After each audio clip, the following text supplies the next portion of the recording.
안녕하십니까. 스피츠가 스펙을 이긴다의 저자 공미정입니다.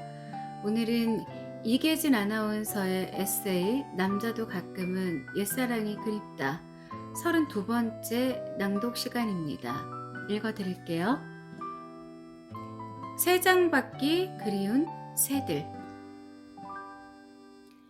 아름다운 새 장 속에 있는 새를 보며 바깥 세상의 새들은 그 속으로 들어가고 싶어한다. 그러나 그 새 장 속의 새들은 바깥 세상에 사는 그 자유로운 새들을 보며 새 장을 벗어나고 싶어한다.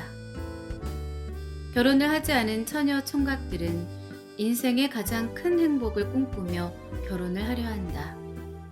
어떤 젊은이들은 결혼의 꿈을 이룰 수 없음을 비관하여 목숨을 끊기도 한다. 아름다운 사랑을 위하여, 행복한 삶을 위해서다. 그러나 정작 결혼한 사람들 가운데 많은 부부들은 결혼이 자기들을 불편하고 불행하게 만들었다고 생각한다. 그들은 계속하여 불평하고 싸우며 후회한다. 뿐만 아니라 이 세상에 가장 원수끼리 만난 것으로 생각하기도 한다. 그들도 분명 한때는 행복을 꿈꾸며 무모한 사랑을 했을 터이지만 야생조는 자유롭다. 그러나 항상 포악한 독수리와 포수들의 산탄총 앞에 떨어야 한다. 그리고 먹이를 구하기 위하여 끊임없이 날아야 한다.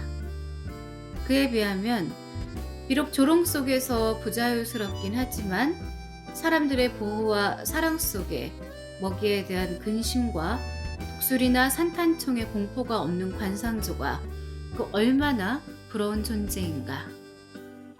관상조는 편하고 배부르다.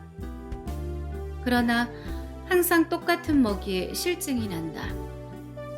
그 실증 나는 먹이를 끝도 없이 먹어야 하고 그것을 먹고는 주인을 위하여 아름다운 목소리로 노래해야 한다. 그리고 때로는 주인을 위하여 끊임없이 번식을 계속해야 한다. 자유롭게 천지를 훨훨 날아야 하는 튼튼한 날개를 접은 채 마음껏 날개짓 한번 시원히 해보지 못하고 절망적인 조롱 안에서 가슴이 터지도록 답답해야 한다. 그에 비하면 욕심 없이 살며 자유로울 수 있는 야생조의 생활이 얼마나 부러운가.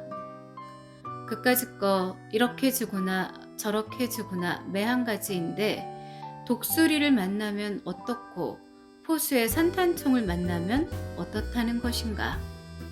관상조는 그 지긋지긋한 새 장을 박차고 한번 훨훨 날아보고 싶은 것이다. 우리들의 새장격인 직장은 어떠한가? 최근 직장을 떠나려는 한 후배를 위해 그의 상사로서 그의 마음을 되돌려 놓으려 했다. 스스로도 두어해 전에 직장을 떠나겠다고 했던 사람으로서 형언할 수 없는 모순을 느꼈다. 내가 나를 설득하듯 말했다. 두고 떠나온 직장보다 지금 몸담고 있는 서울방송이 어떻게 얼마나 더 좋은지는 구체적으로 열거하기 어렵지만 어쨌거나 방송일이 좋아서 열심히 살고 있을 뿐 어디에서나 마찬가지일 것이라고. 마침 그날 한 어여쁜 아가씨가 나를 찾아왔다. 그는 얼굴을 한 번도 본 적은 없었지만 이름을 익히 알고 있는 대선배 아나운서의 딸이었다. 그는 그동안 착실히 공부도 했고 훈련기관에서 수련도 했으며 모 지방 방송사에서 현역 아나운서 근무도 했는데 그곳을 사직하고 서울방송을 목표로 도전해 보겠다는 각오였다. 물론 변호사법을 위반할 정도로 내게 있지도 않은 힘과 백을 동원하여 그를 아나운서로 만들 수도 없거니와 또 그것을 원하는 것도 아니었다. 다만 바람결에 흘러다니는 신입사원 모집 소문을 들었다면 자기에게 가능성이 있는지를 평가해 달라는 것뿐이었다. 그의 눈은 간절했다. 서울방송에서 방송만 할 수 있다면 아무런 욕심도 더 없겠다는 의미 같았다. 아름다운 새장 속에 있는 새들을 보며 바깥 세상의 새들은 그 속으로 들어가고 싶어 하는가 보다. 한없이 부러운 마음으로. 그러나 그 아름다워 보이는 새장 속에 있는 새들은 오히려 그곳을 나가 더 큰 세상으로 자유롭게 날고 싶은 모양이다. 우리들도 마치 새인 것처럼 말이다. 떠나는 사람은 용기 있는 사람이다. 그렇다고 떠나지 않는 사람이 용기가 없다는 말은 아니다. 누구나 문득문득 생각해보는 사표라는 응석. 그 응석이 가라앉도록 새장 주인은 항상 마음을 써야 할 것이다.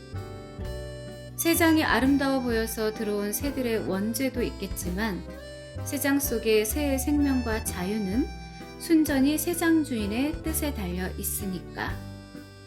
우리 서로가 신명나게 일할 터전이 되도록 해야 할 것이다. 우리들에게서 신명을 빼면 무엇이 남는담?